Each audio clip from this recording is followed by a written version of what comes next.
again, I'm going to turn to indigenous knowledge as for finding the core. And so the indigenous peoples of Ganyange here, this is the nation of Ganyange that Montreal or Tiohtià:ke is situated in.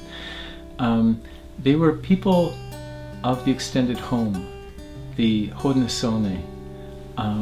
And the reason they called themselves the Haudenosaunee, which is, it's strange actually, it was a confederacy of 5 nations that joined together into quite a vast area. Across North America were confederacies, and these were all people of extended homes. So why did this group call themselves the people of the extended home?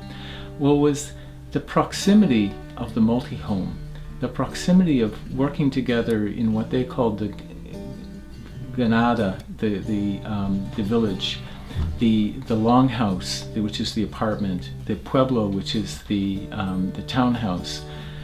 By moving our focus, 70% of us live in multi-home buildings right now.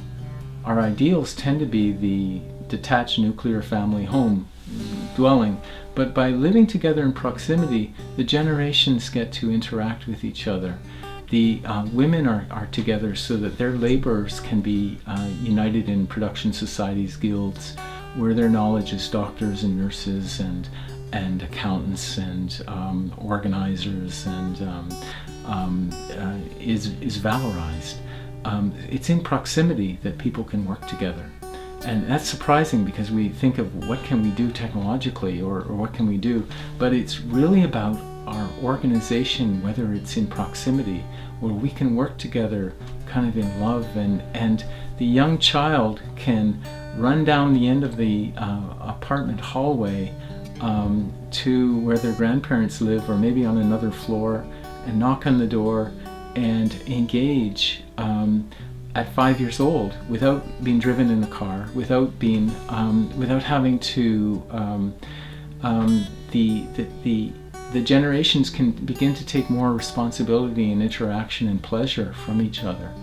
The men and women can work more in complementation when we begin to understand what proximity is.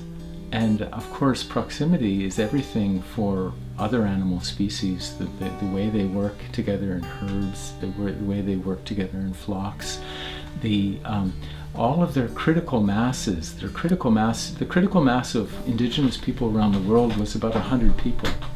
So I believe that in our hearts, we have to create this welcome and interaction that happens through our critical mass joining together. About 100 people in an apartment block or another, where the different generations could work together. And this welcome and proximity can allow us to economically achieve such huge performance and efficiencies, to outperform the capitalist system, to outperform the socialist system. Socialism is just a whole bunch of institutions, one on top of the other. And capitalism's just money, directing everything. But we can work within the monetary system, we can work together and provide the essential goods and services within the existing monetary and capitalist system, but we can outperform them. And in that way we can recapture the power to rebuild the biosphere and to live in abundance.